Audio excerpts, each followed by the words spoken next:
So the topic I'm discussing today is the impact of technology on intimacy. And the reason I titled it Dating, Mating, and Innovating is that's the title of my book coming out. So I just want to plug that in there. I'll talk about it later. And my name is Rachel. I'm a licensed clinical social worker. And I'm currently working on getting my PhD in human sexuality at Widener University, which is in Philadelphia. So that is also through ASECT, which is the American Association of Sexuality Educators and Counselors and Therapists. And so, yeah, that's a little bit about me. And then I'll talk about also why I decided to talk about this topic when there's so many issues to discuss within the umbrella of sexuality and technology in general. But specifically, what I noticed with couples coming to see me and individuals is this mention of technology affecting their relationships and affecting their sexual health and wellness. So for example, and we'll talk about this a lot later, I heard some couples talking about, I'd come home and I'd want to talk to my partner about their day, and my partner would be on their phone, or my partner would be on their email, and they just weren't giving me any attention. And I just kept hearing this theme over and over.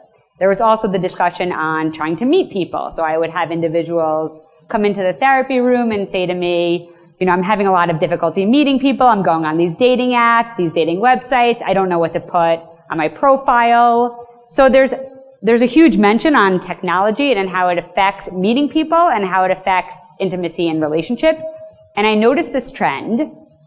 And I just started treating it as if I would treat, any other individual, any other couple. And, we would fill out worksheets and we would do, regular treatment techniques.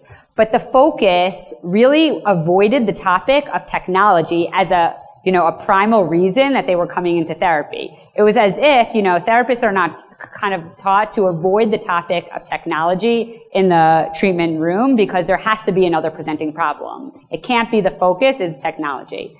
And I said, that's crazy, because what I'm noticing is that couples would come in and a huge problem would be the problem of technology in the relationship. So how can I avoid discussing that in treatment?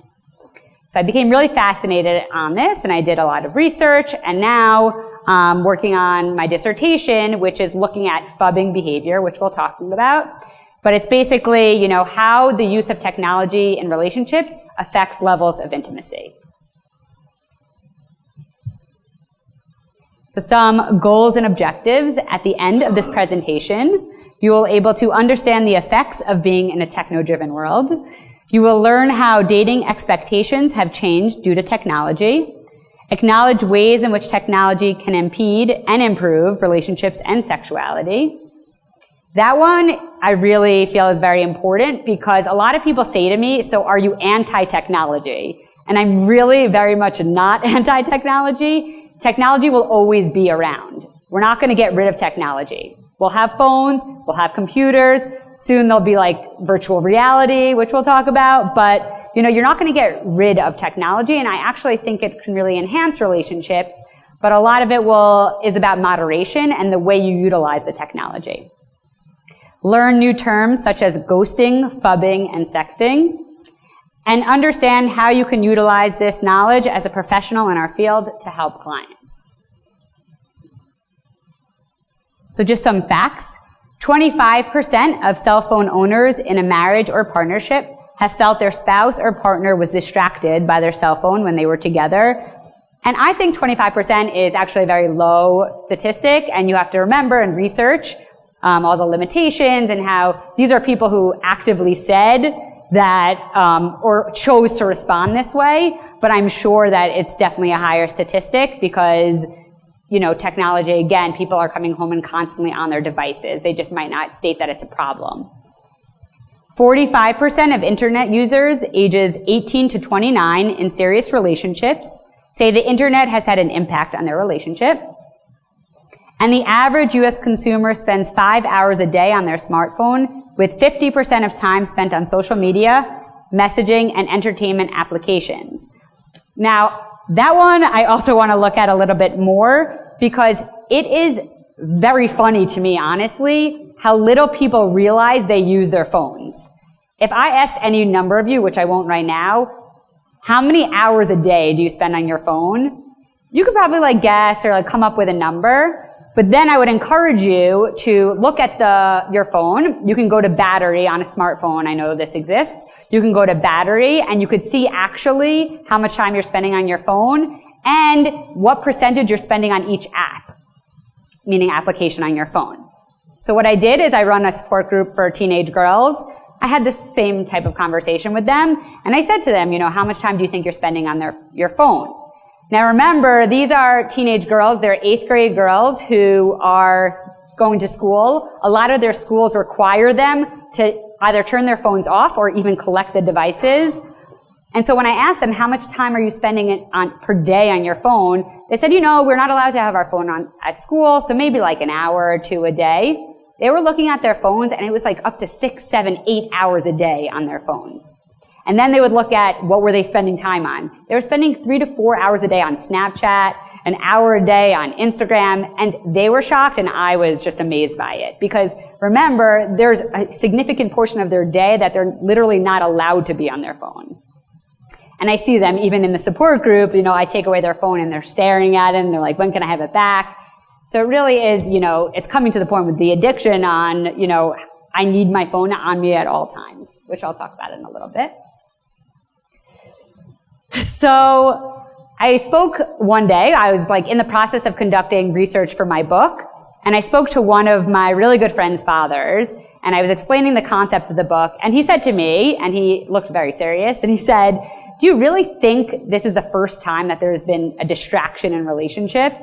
And I said, what do you mean? Like, of course, technology, there's distractions. He said, no, distractions were there, they just looked a little bit different. And he referenced, not this picture specifically, but he referenced this like old school, you could see like the black and white photo and, there was like the Leave It to Beaver and that whole sitcom where, the husband would be at the table with the newspaper and the wife would be either, cooking or like pouring coffee. And I went back and I watched a few of those clips. But it's true that, first there was like a newspaper. Then, from I Love Lucy, they're all crowding around like the radio, not really talking to each other, but, engaging with the radio. And then, from one of my favorite movies, Matilda, there was the whole, phenomenon of the TV dinners. It was like a huge thing, where you can like put out your tray table in front of the TV and like have your TV dinner. Again, a distraction. And now it kind of looks a little bit something like this. Where, there's all different types of distractions, whether it's with your phone, with your tablet, whatever it is. When I had the discussion with my friend's father, I did say to him, I understand that there was definitely distractions. There was definitely the concept of, looking at a newspaper, crowding around a radio, but it's different when you have something that can fit in your pocket that has everything you could ever want on it, and that you're walking around with you. And yes, like the newspaper you put in your briefcase, but it was way more rare to see that you're out at a dinner with like a group of friends and everyone had their newspapers up. It's just a different world as opposed to right now. I can guarantee if you go and have, after this, if you go have dinner somewhere, you can look around and see a majority of people, or at least one table, I will say, will have some sort of phone out on the table. Or even two people like scrolling on their phones. I see it all the time. It drives me crazy. So when I go out and, I'm with my friends and I'm with a partner, I'll say, let's put away our phones. Because you do it without even realizing you're doing it. You just like want to check something. So you just bring out your phone. So people have looked into this before, and there's definitely some big names who have looked at the role of smartphones, but it's actually a very small group. So I'm going to go over a few studies and why it's important. So this is McCormick in 2015, looked at the role of smartphones and technology in sexual and romantic lives. He conducted qualitative interviews with 30 people from diverse range of backgrounds across England. And some of the benefits he found was that establishes relationships. And what that means is that there's more of an opportunity to meet people now. Just because you can go on your phone, you can connect on Facebook.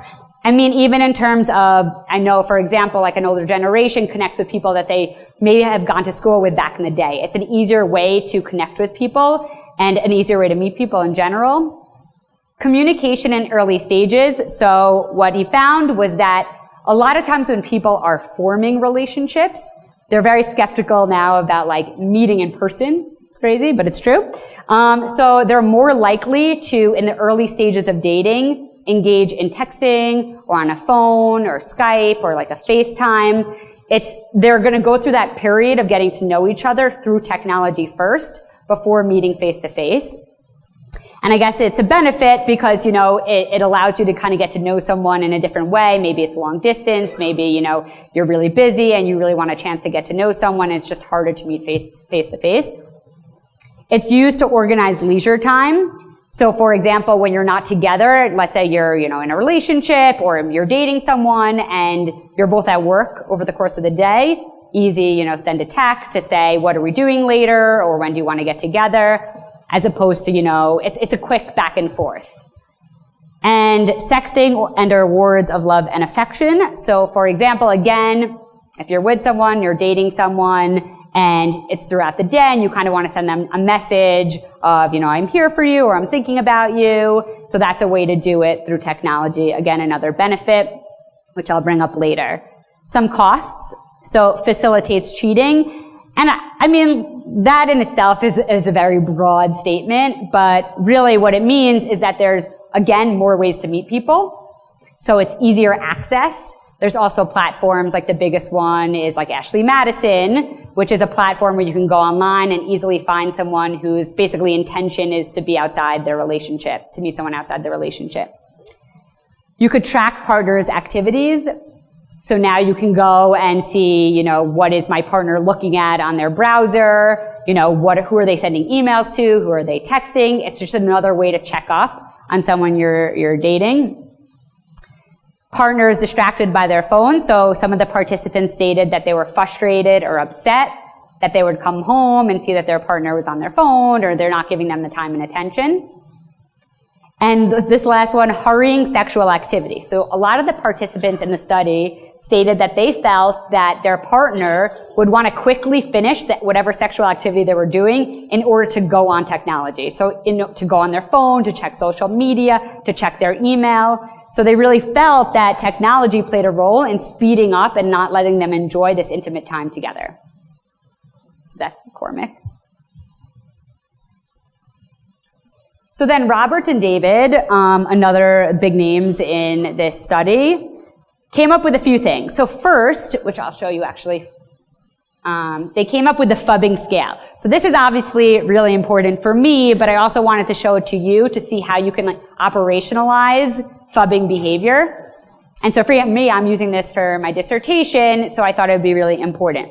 The reason you see some word slight modification at the end is because of gender. And so we're trying to be really careful on how we utilize gender in these types of studies because I want it to be sent out to a variety of individuals.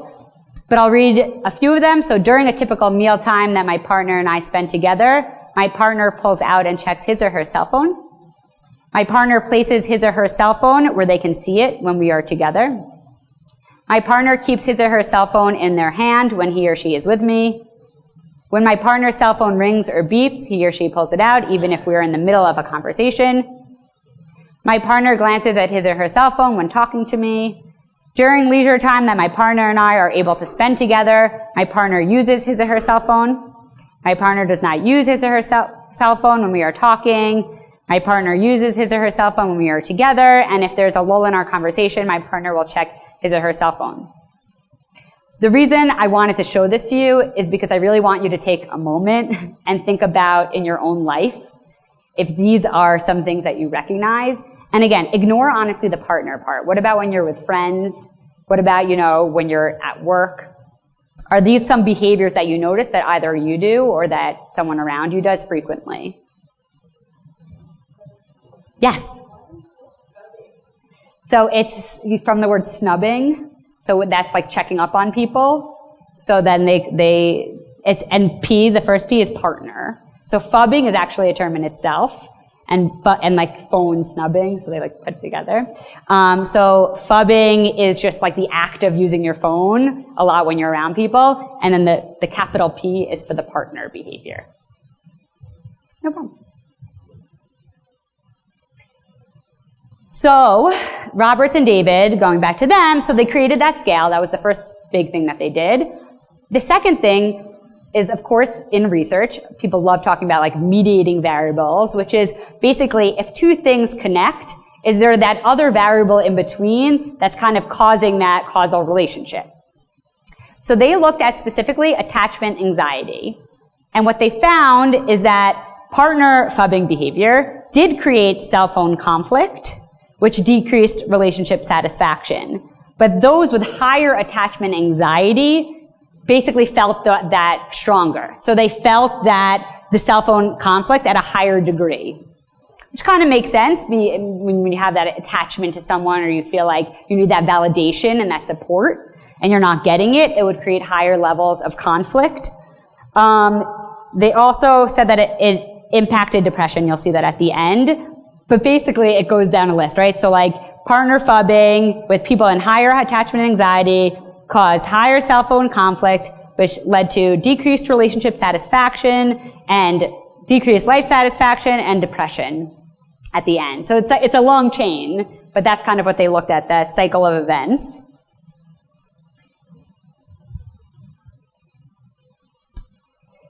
Again, we have Krasnova, Abramova, Nader, Bauman. I hope I pronounced those names right. I really have to ask how to pronounce them. But why phubbing is toxic for your relationship, understanding the role of smartphone jealousy among Generation Y users. And this is a good definition. I like the way they classified phubbing. Best understood as the time that an individual is distracted by their cell phone while spending time with their partner. Their study was 286 participants from a German university, and they were identified heterosexual. And they also looked at what could be a mediating variable. And they looked at jealousy. And they found that jealousy does play a mediating role in the relationship between partners' smartphone use and relational cohesion. And relational cohesion is identified as emotional closeness.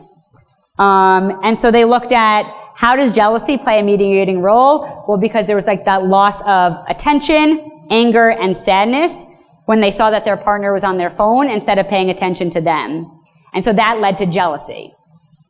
One interesting part from the study, and that I really looked into, was that this is not jealousy really in the form that you can think about, like that the jealousy is that you're going to pay attention to somebody else. This is jealousy towards the device. You're paying attention, so I want to make that clear.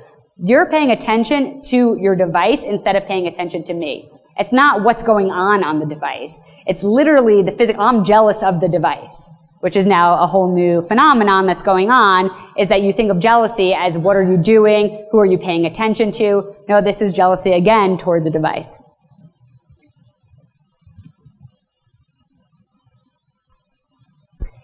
Another mediating variable.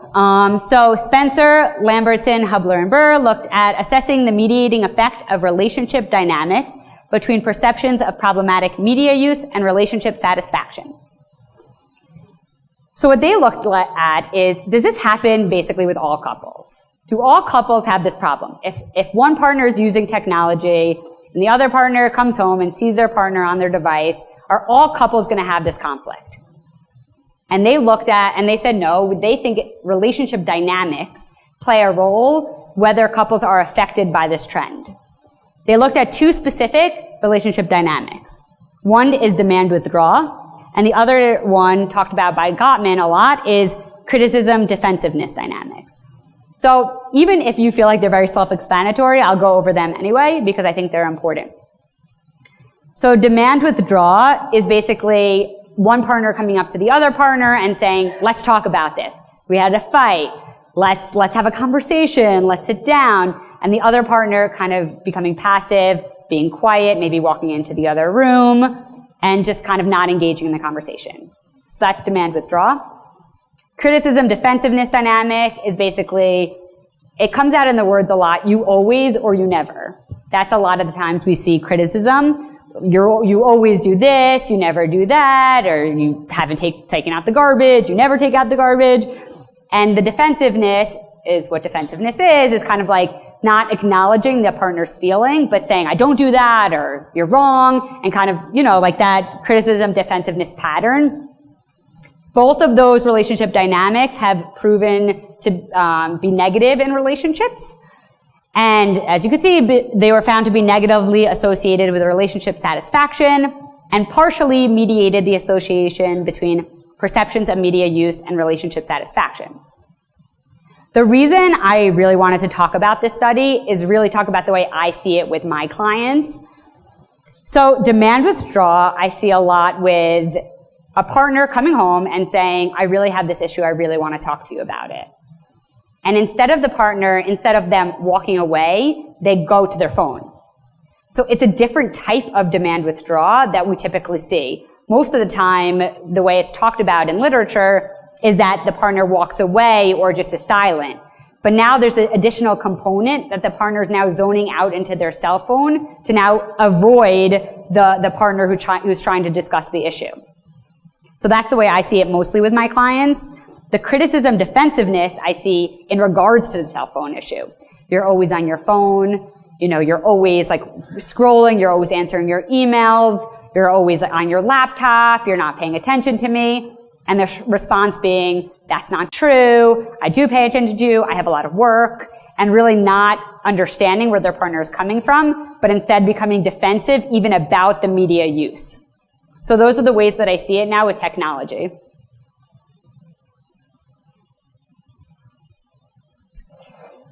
So why is this important to talk about?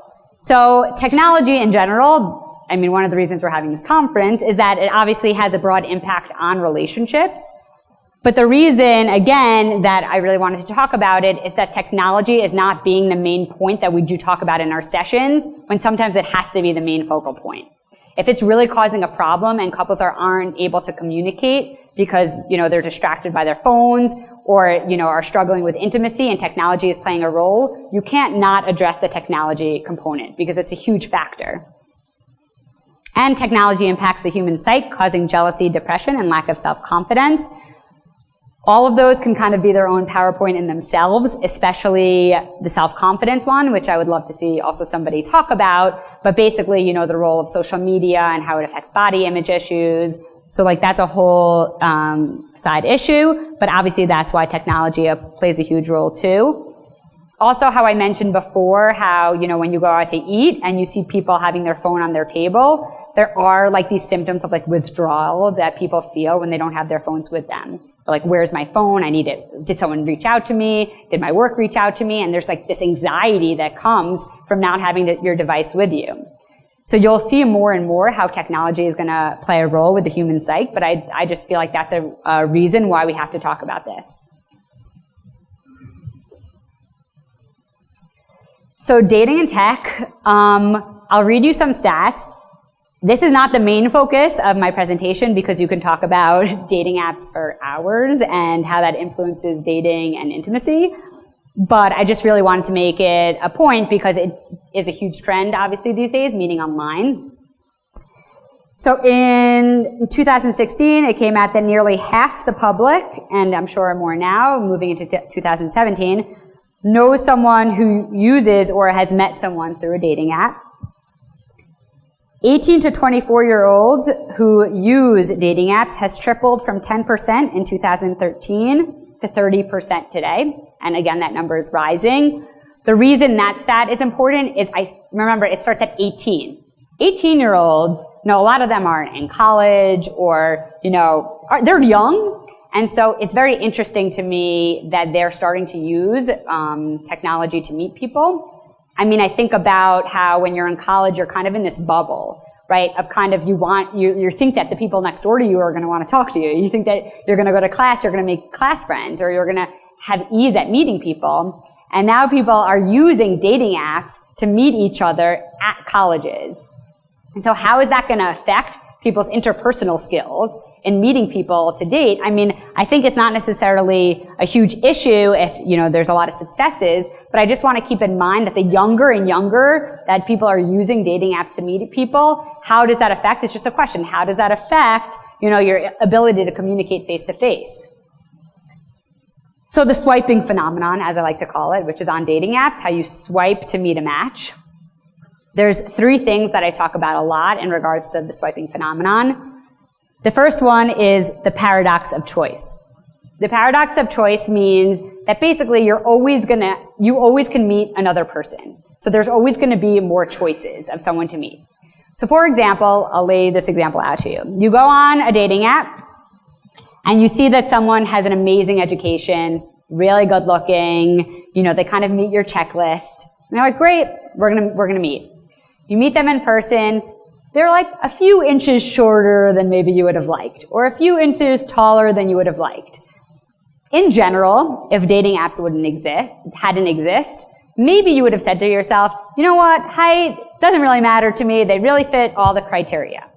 But now what you're seeing, you know what, I'm gonna go back on the dating app, I'm gonna find someone just as smart, just as good looking, kind of share the same interests, but does meet my height criteria.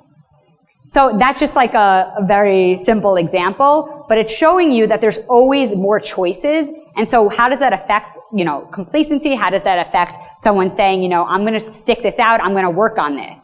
You could even fast forward to someone in a relationship, a serious relationship, whether they're married or whether they've been even married for 20, 30 years. Now that this is out, they could say, you know what, I'm not happy in my relationship. I'm just going to go on a dating app and I'm just going to find someone else who meets my needs in that way, who satisfies me, who fulfills my expectations. And so it's the ease of having more options out there.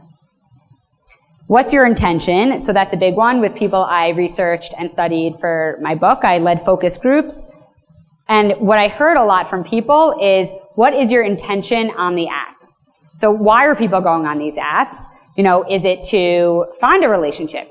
Is it just to hook up or have a casual something? Is it because, they just want a distraction, just someone to chat with on the side when they're doing homework?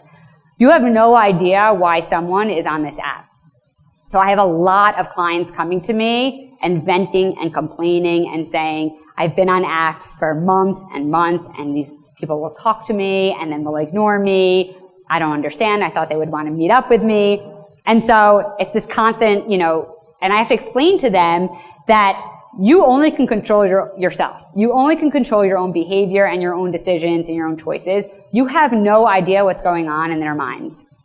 So again, they can guess and speculate what the other person is thinking about them, but there could be a range of reasons why someone would choose to go on a dating app, which you could see could present some frustrating and anger and, just disappointment with clients.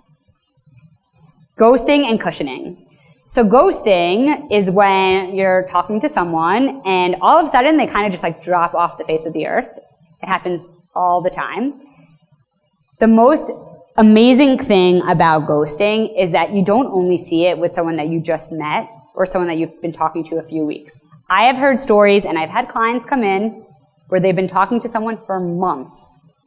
They've gone on many, many dates. They've met each other's families. They feel like this is an intense relationship. One day it seems amazing. The next day they never hear from the person again. Try calling them. The person doesn't call them back. Try texting. They have no idea what happened. Just fell off the face of the earth.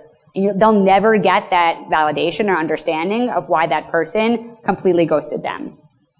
So you have to ask yourself, what does that do to that individual in terms of their insecurity, in terms of, their excitement for dating in the future? And so it causes a lot of issues with clients who feel, what did I do wrong? Why did that person just suddenly ghost me? And so it's all the self-blame instead of realizing, again, this is something that's out of your control. And so it's this whole process of improving their confidence and so that they feel like it's not necessarily something they did. Could have been, but a lot of the times not. Cushioning is these terms, these are two, there's more and more that come out all the time. Cushioning is a term that means basically you have something to fall back on, like a cushion. So let's say you're going out and you're dating, and you've been dating someone for months, you're feeling really good about the relationship, everything seems to be working out really well. But then what happens is you develop this level of vulnerability, right? So now it's, I'm scared to get hurt. I'm choosing to disclose all these emotional things, and I'm worried what's going to happen. Where is this relationship going to go? So people decide, and a lot of my clients do this as well, will go on dating apps, will meet more people, start chatting with them on the side, and say to themselves, I'm going to commit myself to this relationship now, But let's say something goes wrong. Now I'm going to have these relationships to fall back on. So it's this cushion to have so that it basically tries to reduce their level of anxiety. And also, you also look at how that affects their vulnerability. How vulnerable are they able to be in these relationships if on the side they're also kind of exposing themselves to other people, but they say, no, those relationships don't really even matter to me. But some of them really do. So just an interesting thing. So common concerns.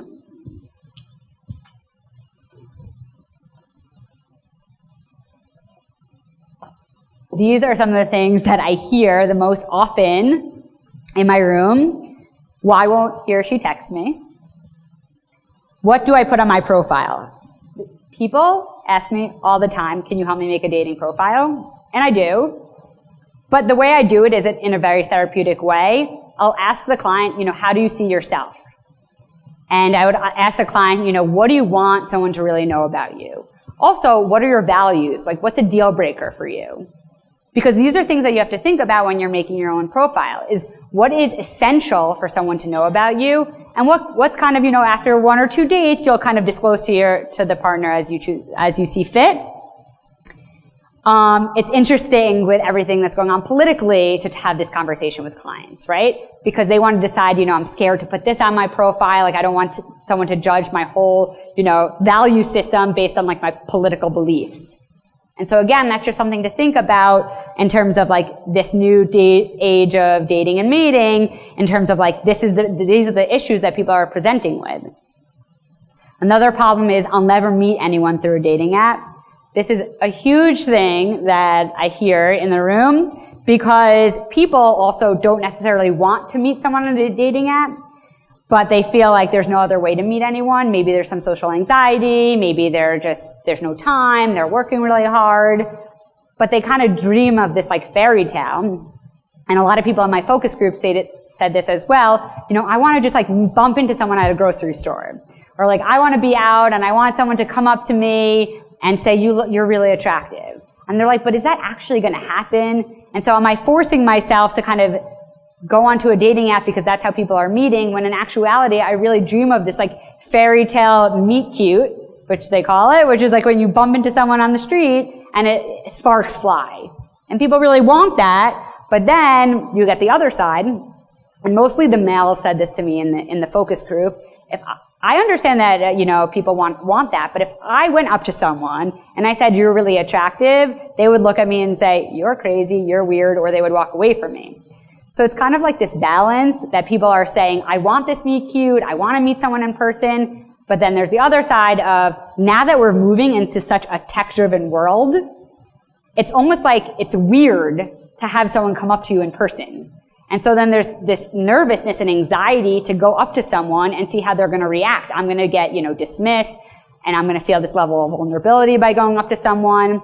And so the more and more technology plays a role in dating, it seems that the trend is going, people are getting more and more nervous to go up to someone in person.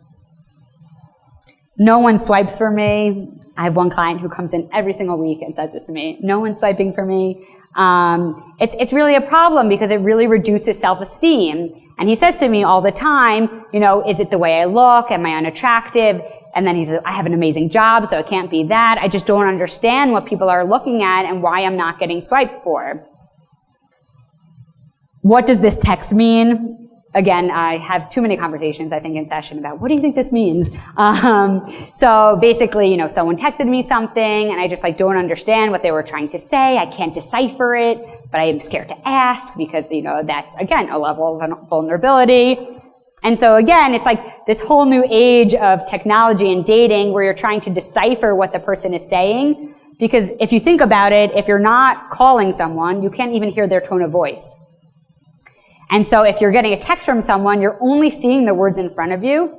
There could be sarcasm. There could be, an emphasis on a certain word. And you won't know because all you have is the text in front of you. And so you're trying to pick apart and say, what did he mean? Or what did she mean by, I'd like to see you soon. That's a big one that I hear.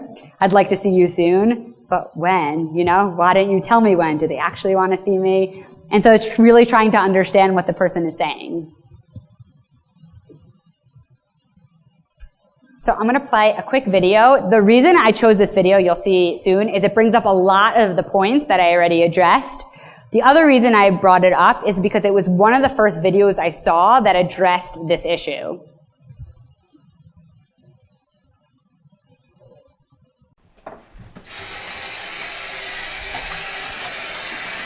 Sorry, I gotta clean this. Yeah. Okay. I gotta clean this. Right here? Right now? Okay. You're using the wrong soap. No crap on There's it. this dish on your butt. Yeah. I think we should get that one. Yeah, for sure. Get I'll that. just try that off really quick. Yeah. Look how good of a kisser I am. Okay, so that's this is my plan. Right. So good. What's the worst thing that you've ever done? These are bad questions. They're great questions. I pass. Oh, keep passing. How do you think you're gonna die? I don't. Why are you gonna kill me? Maybe. Oh boy. Let's go to bed. I'll do it in your sleep.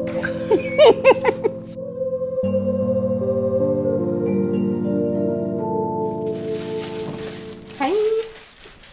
Hey, do we have any coffee? You want a bagel? No, I gotta run. Why? At work? Okay, but why don't you eat something first? No, that's okay. Right. See ya.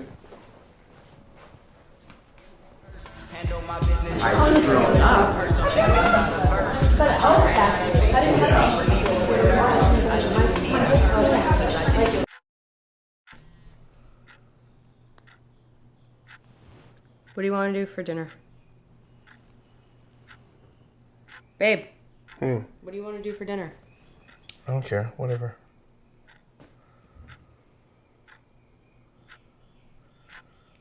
Is the Wi-Fi working for you at all? No.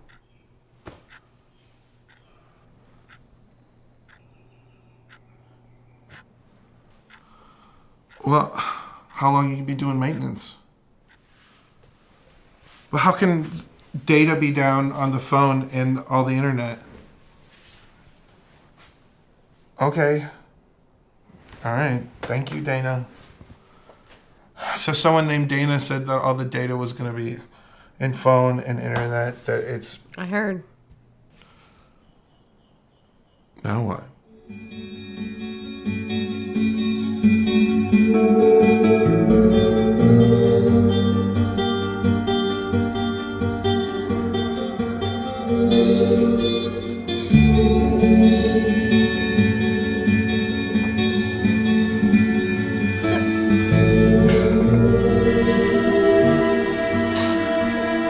There we go.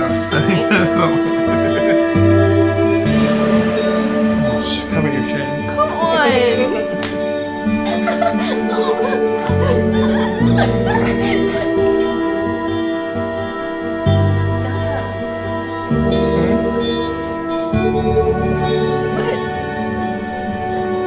Oh my god.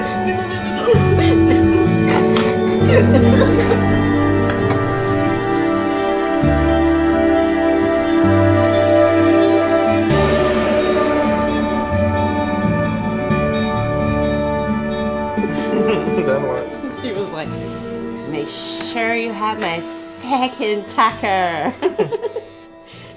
Oh my god. Seriously? What? What? Can you go like 5 minutes one night without looking at your phone? I'm just checking to see if there's services back up yet. There isn't. Who cares? You can't just spend like one night with your dumb, ugly girlfriend enjoying her company. Yeah, dumb or ugly. I just want to see, like, what if there was an emergency or something?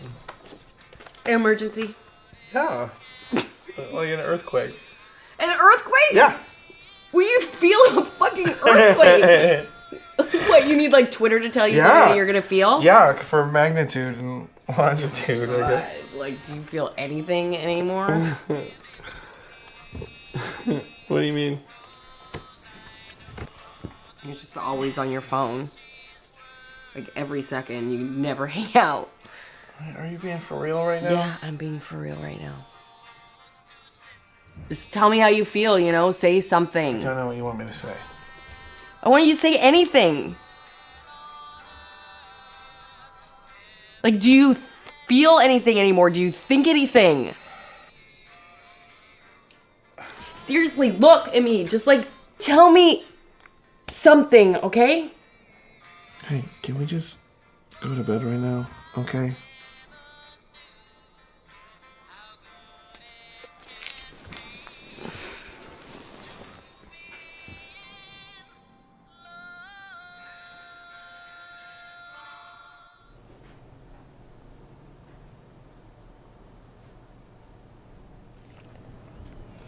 I didn't want to die.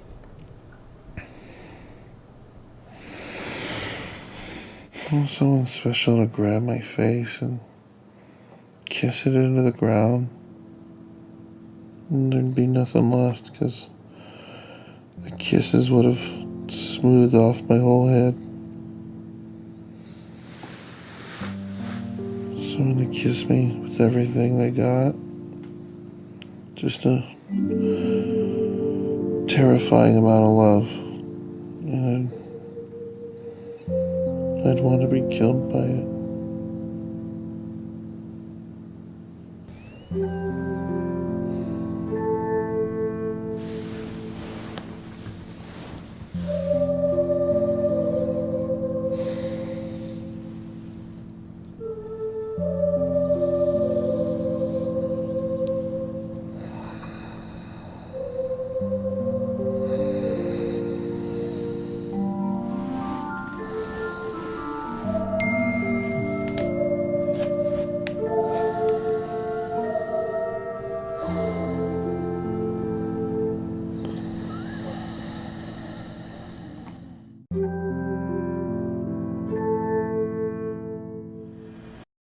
So what did you guys think from watching the video? What things did you notice? How did it feel? Did it resonate with any of you?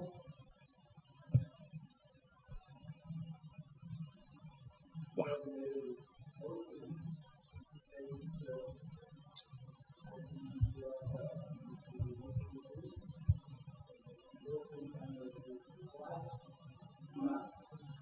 Thank you for sharing.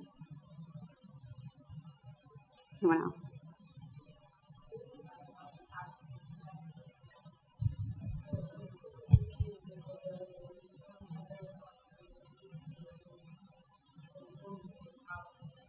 Mm-hmm.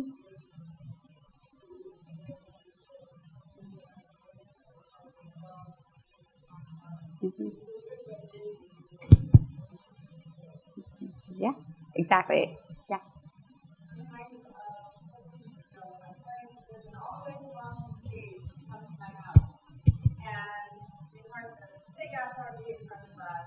And they all came inside, and every single one of them filed out. Like, on the phone, and we're all sitting around, and my husband and my son on the tablet, and like, is this the hard? Is this like, guys, this is not cool. Mm-hmm. Like, I am making students together. You have big growth. You need to be here. And so, while structure is so important, and like right here, I think that I'm seeing mom and family. It's not just in couples. Yeah. People are not seeing each other. We're becoming so interconnected in a direction. And that resonates with me. Yeah, I agree.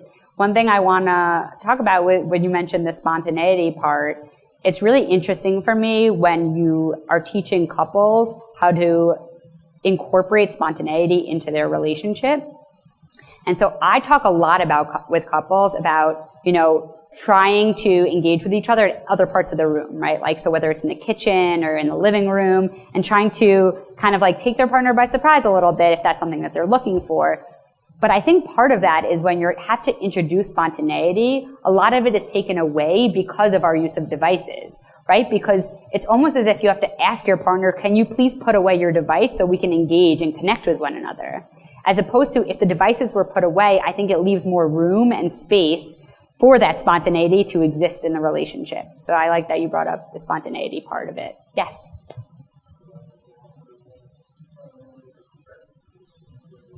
Mm-hmm.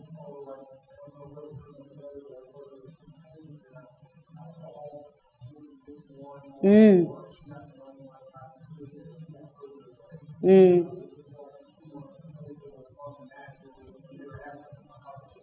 Yeah. That's interesting.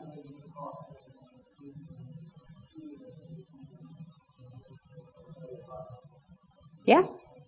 Yeah, no, that's very true. I think a lot of times what happens, as much as far as what I hear from my clients, is when they do put away their phones and when they're engaging with each other, alcohol, it tends to be involved a lot. Only because, they're trying to have fun with each other. They're trying to the first thing I say is, what do you do when there's a night with phones away? What's a date night look like?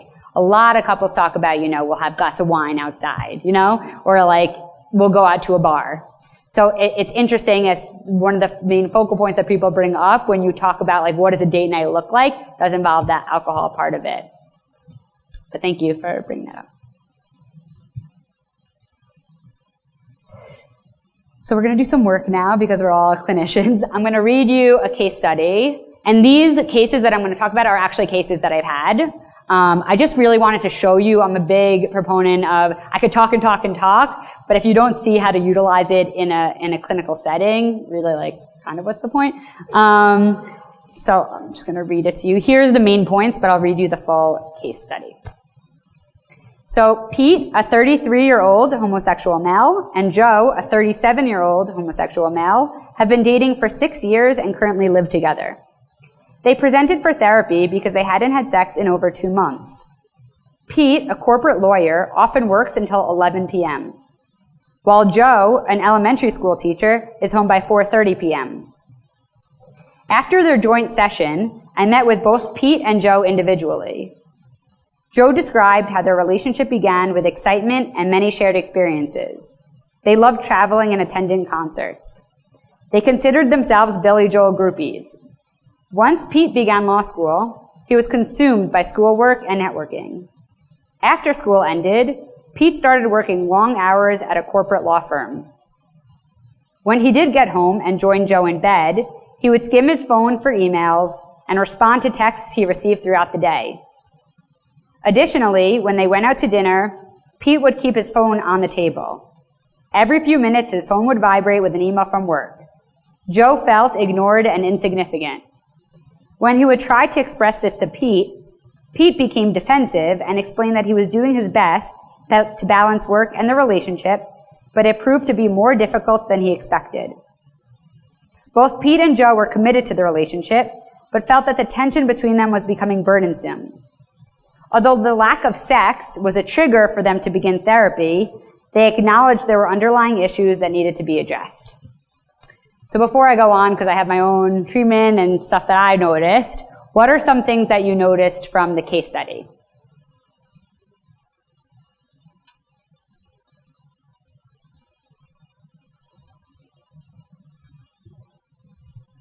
What about their relationship? What about the behavior? What about their relationship dynamics?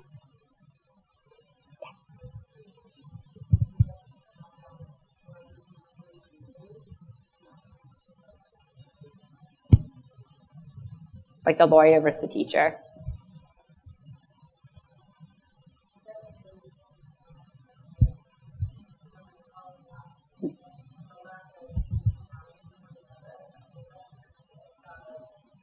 Yeah. Yep, exactly. Yeah.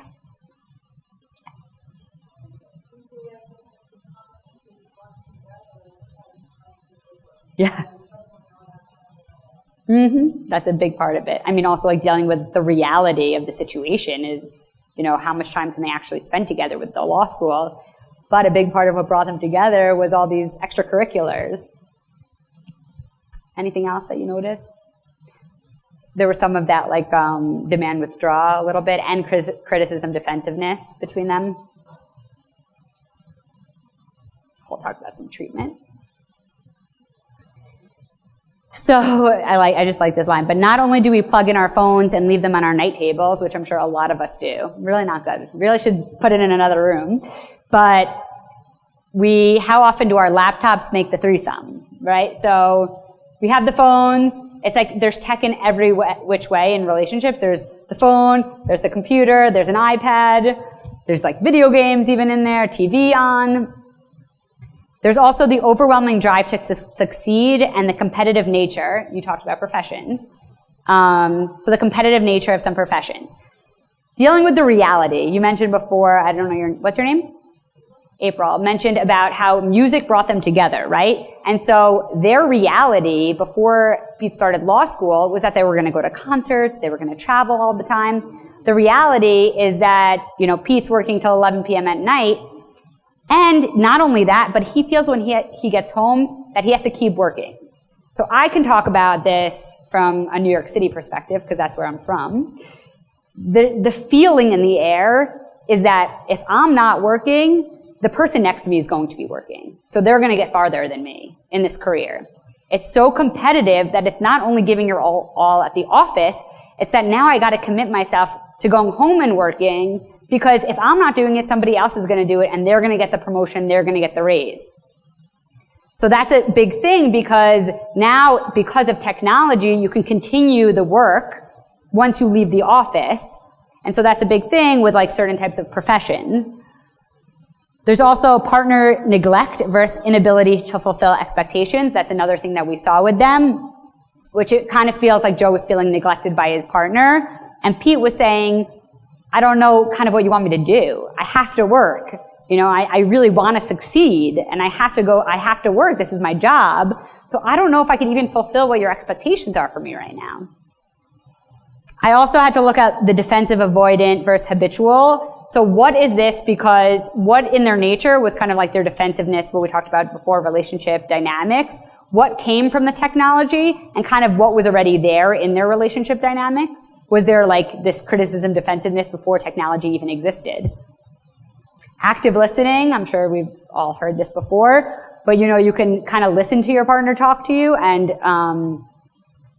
Pete and Joe talked about this a lot in the session, that Pete would say, I always hear what's going on with you.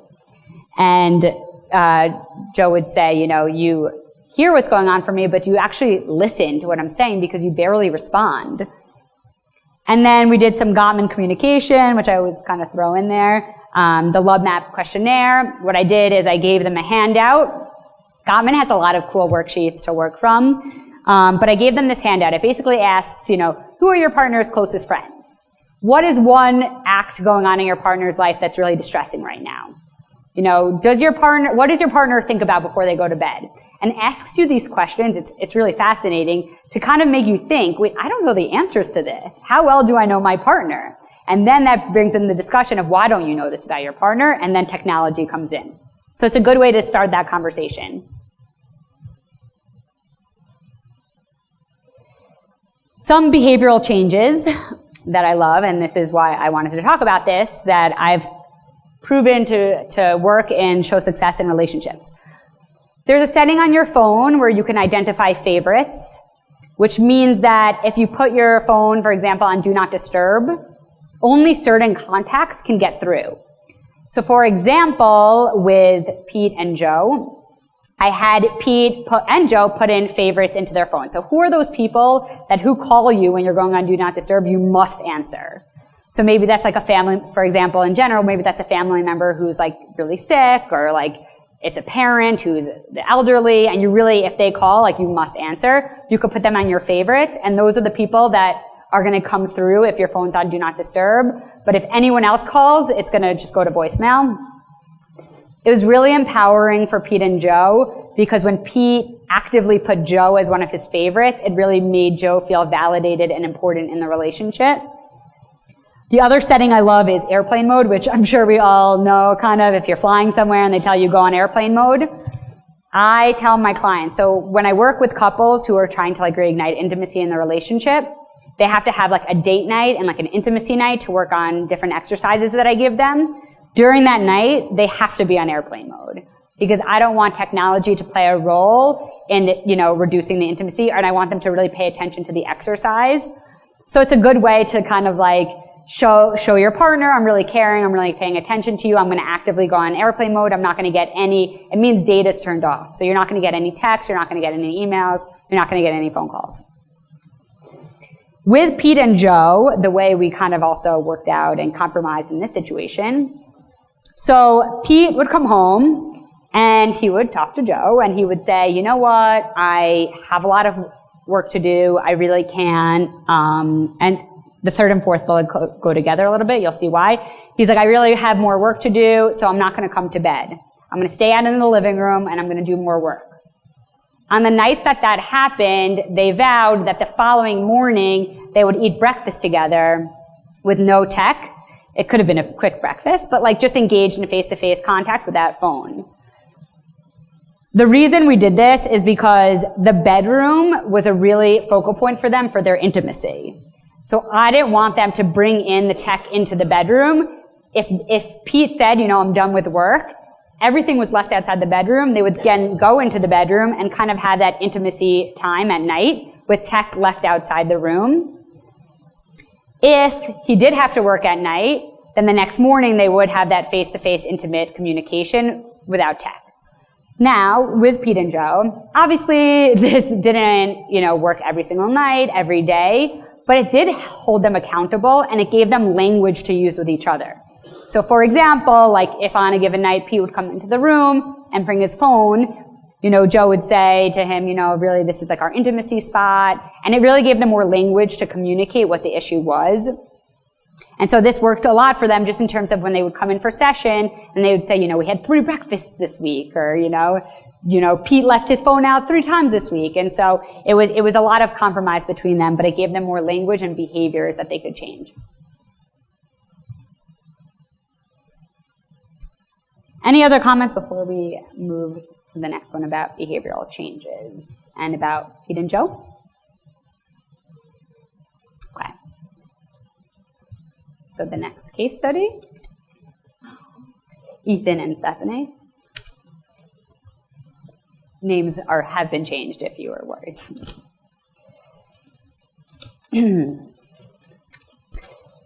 So Ethan, a 36-year-old male, and Stephanie, a 35-year-old female, have been married for 9 years. They have a 4-year-old son and a 1-year-old son. They came to therapy because their sex life started to diminish 2 years ago, and they were constantly arguing about it. Ethan felt completely neglected and expressed that Stephanie was directing all of her physical touch and energy towards the kids. Stephanie felt exhausted from taking care of the kids and acknowledged a diminished sex drive. She claimed that the way Ethan initiated sex made her uncomfortable and that he attempted to be physical at the worst times. Ethan responded that there was never a good time and that she would reject him regardless. During that first session, I asked Stephanie and Ethan to take the love language questionnaire. It's a survey based on a book, and actually I saw it out there, by Gary Chapman. You can take to determine your specific love language in a relationship. The potential answers are quality time, physical touch, words of affirmation, acts of service, and receiving gifts. Ethan scored the highest on physical touch, and Stephanie scored highest on quality time. Both Stephanie and Ethan wanted to improve their intimacy and sex life, but were unsure how to get on the same page. So just like the last one, what are some things that you notice about their relationship and kind of what happened? Yes.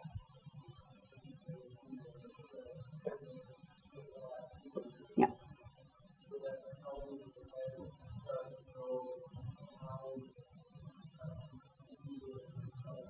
Yep.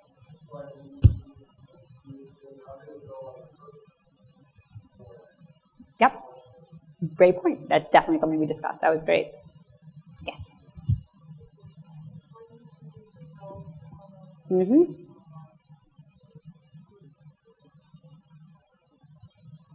Yep. Absolutely. I mean, that was a huge part. We worked with a whole interdisciplinary field in terms of like medical and psychiatry and the whole thing, because that definitely did play a role. So that was good that you picked up on that. Anything else that you noticed?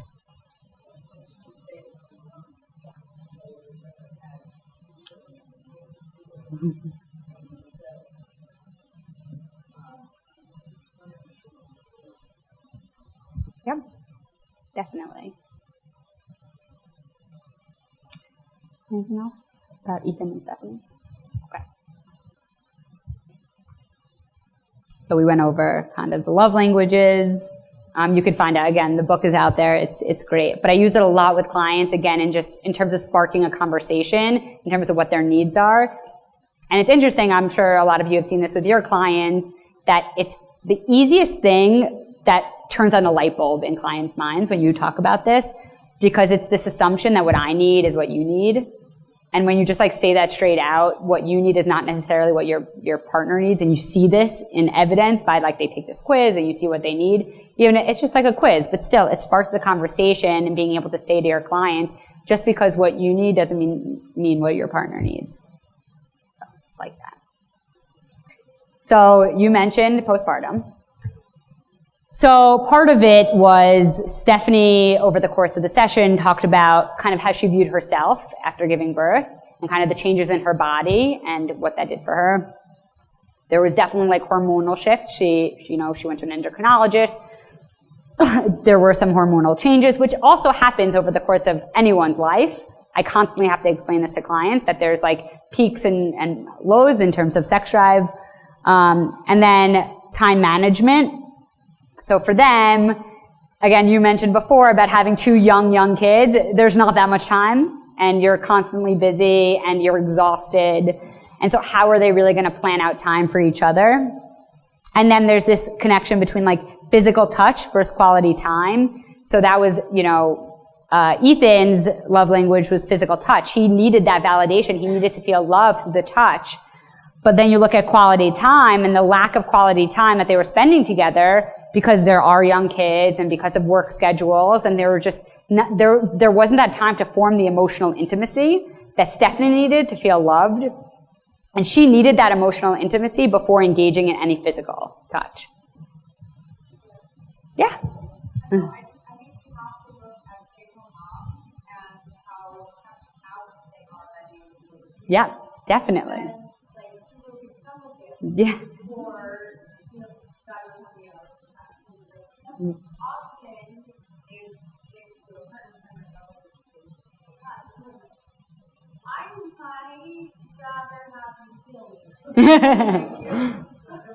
Yeah. I can see that we. Yeah, absolutely. And Stephanie kept saying, you don't understand what it's like for me at home. Like, try taking the kids for like 2 days on your own. Like, you'll go crazy. And she kept bringing that up. And she said, like, I don't know what you want me to do. I'm so tired. But part of it is hard because she really did want to make her partner happy, and she really did care about the intimacy. And she would talk about how a lot of times what we do is we talk about what was it like right before the kids, and she's like, it was amazing, But the reality, and going back to, the last case study, you have to look at what the reality of the situation is. So here's sexting, which is basically, sexting means a wide range of things. Sexting could be, sending an explicit picture, but it also could be anything from like, I really like miss touching you, or I miss being around you. So I think of it as like a wide range of definitions. For Ethan and Stephanie, it really reignited the chemistry in their relationship. So that's why I thought specifically to bring it up. I mentioned, those are two things actually that they talked about, that they texted each other. I'll meet you in the basement at 8. Or don't come into the bedroom until 9:15. And so they would text each other these things. For Stephanie, she felt, I'm a mom all day. I'm playing with these two kids. I'm taking them to like mommy and me classes. I'm exhausted. For her, it kind of was exciting not only to receive those texts throughout the day, it kind of reminded her that I'm also a sexual being, and I also can be viewed that way. The other thing it did is it made her feel like even though they weren't physically spending time together, he was thinking about her. And so it kind of, she didn't feel as alone as a parent, but also as a partner. And then, Ethan was obviously very happy. He was like, I feel like we're building up our sexual chemistry. I feel like I'm going to come home and I'm going to get really excited. I'm really excited to see her. We talked a lot about expectation, how if it didn't pan out because maybe Stephanie was tired and not in the mood or whatever it was, it didn't really matter to them that it didn't happen when he got home, but it was more about like this buildup and this excitement and this way to reinvigorate the passion in the relationship when they're not together over the course of the day. Again, relationship is more than just like a plan making. It's more of like, you mentioned before, like the spontaneity. It enabled them to be more spontaneous. I talk a lot with couples about this, like, myth of if you make a plan to have sex, it's a bad thing. And they're like, I just don't want to make the plan. Well, what's wrong with the plan? You know, it's saying to each other, we care about each other. And when you have 2 young kids especially, you're so busy, now's the time to make the plan. So having these like sex throughout the day enabled them to kind of make that plan in a fun, flirty way that didn't feel so much like, okay, are you around to have sex later? Yes, I am. You know, it was more of like a fun way to do it.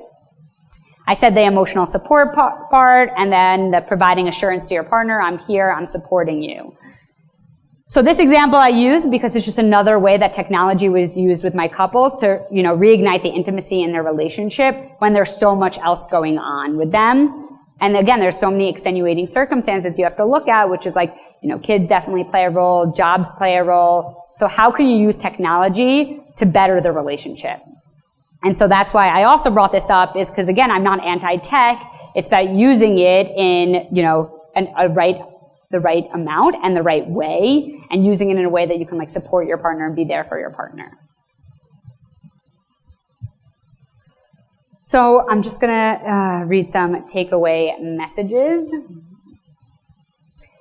So again, there's costs and benefits of using technology.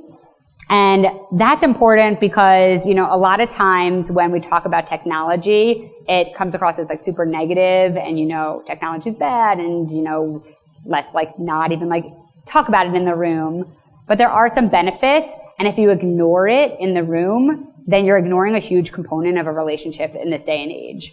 Because now with the, you know, people are traveling more for work, people are working later, people are, you know, apart from each other more. You have to talk about the impact of technology and how it affects relationships, and then help them use it in a positive way. If you said to them, you know, just dismiss technology altogether, throw away your cell phone, that's not realistic.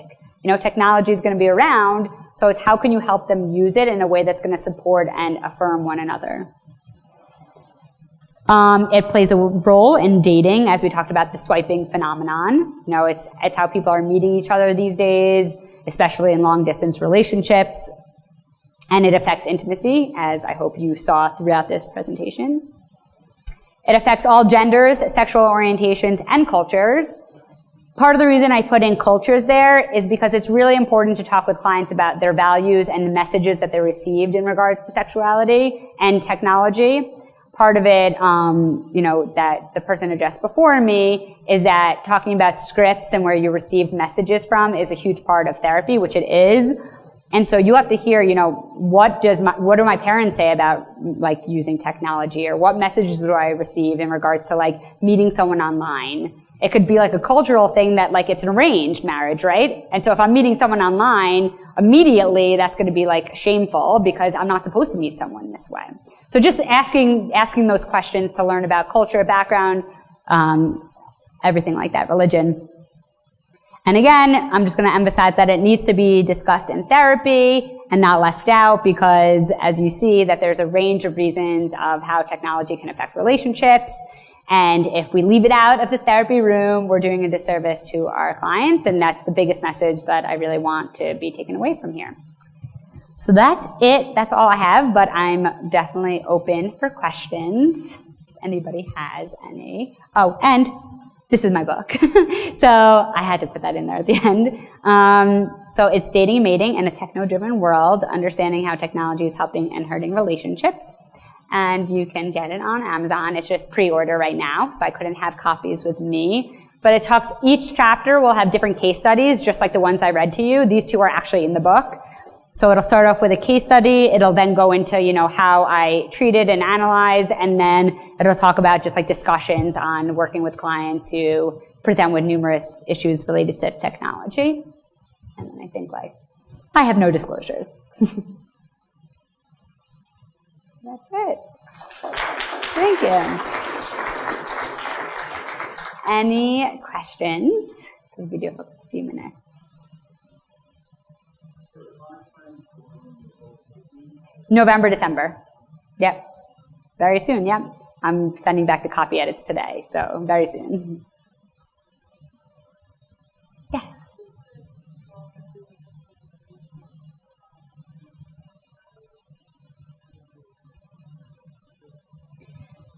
So the way I saw it more is when people self-perceive that there should be a gender stereotype in terms of using technology more. So I would hear someone come in and say to me, you know, I really want to have sex and my husband is always on his phone. Oh, I'm sure you never see that. And so like that's more so the way I see it's more of the perceived role and what they should be doing as opposed to one part. And I'll say to them, no, like the couple before you, like they had similar issues. So normalizing it for them, it's not a gender thing. It's not that like males will use it more, females will use it more. But what I see is that a lot of females will come in and say to me, I know this is a rare issue that I want to have sex and my partner doesn't because he's on his tech devices. And I say to them, like, that's not the case. So it's not one gender uses it more. It's just the perceived notion that it should be the other way around.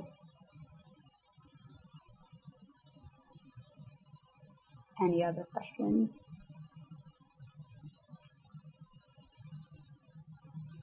Cool. Well, thank you all for coming and for being here. Use tech wisely.